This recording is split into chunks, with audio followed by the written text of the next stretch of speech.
Dear students, सभी competitive examinations में grammar से related common error, sentence improvement, fill in the blank में questions पूछे जाते हैं।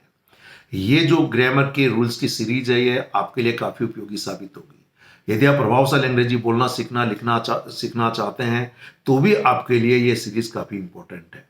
आज के इसमें हम एक बहुत इंपॉर्टेंट रूल हम लोग सीखेंगे। आपने अनेक बार सेंटेंसेस में ईच, एवरी, मेनी ए का यूज देखा होगा। ये एक बहुत इंपॉर्टेंट रूल है। और आइए कि रूल नंबर 10, एक तो ईच और एवरी हमेशा सिंगुलर होता है, इनके साथ हमेशा सिंगुलर काउंटेबल नाउन का प्रयोग होगा। साथ में जो वर्ब होगी वह भी सिंगुलर वर्ब ही होगी। साथ में मेनी ए, देखिए मेनी और मेनी, मेनी का यूज अगर आप करते हैं तो मेनी के साथ आपको प्लूरल नाउन का प्रयोग करना पड़ेगा, प्लूरल नाउन, और वर्ब भी प्लूरल ही होगी। पर अगर ए लगा दिया मेनी ए तो फिर इसे सिंगुलर माना जाएगा। एसएससी में इन रूल के आधार पर अनेक बार एरर्स पूछी जा चुकी हैं। क्लियर है?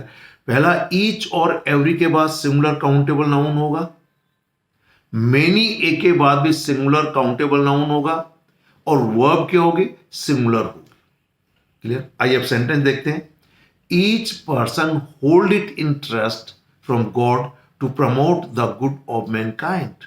तो each person hold it in trust, each के बाद यहां पर सिंगुलर नाउन दिया, पर्सन्स अगर होता तो गलत हो जाता, ये सिंगुलर नाउन दिया, बिल्कुल सही है, सिंगुलर काउंटेबल नाउन है। वर्ब सिंगुलर, तो यहां पर प्रेजेंट इंडेफिनिट के रूल के अकॉर्डिंग जब सब्जेक्ट यदि सिंगुलर है तो वर्ब में एस या ईएस जोड़कर सिंगुलर बनाया जाता है।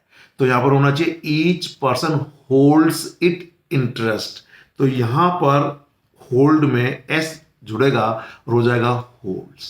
ठीक। नेक्स्ट सेंटेंस है मेनी ए में, तो मेनी ई के बाद एमएन दे दिया। ठीक है, अगर ये एमएन कर देते तो गलत हो जाता।